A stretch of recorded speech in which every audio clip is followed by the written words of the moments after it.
কি করবেন আপনি? গ্রেফতার করবেন, মারবেন,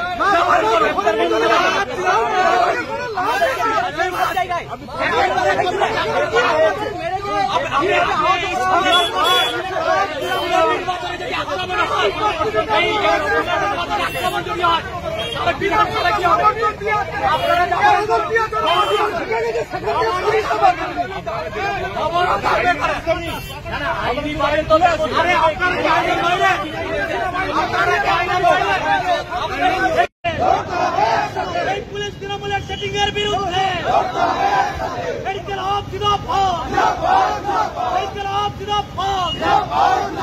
সুন্দর মাদ্রাসায় প্রগতিশীল প্রার্থীদের উপর আক্রমণ হলো কেন? পুলিশ প্রশাসন জবাব চাই, জবাব দাও।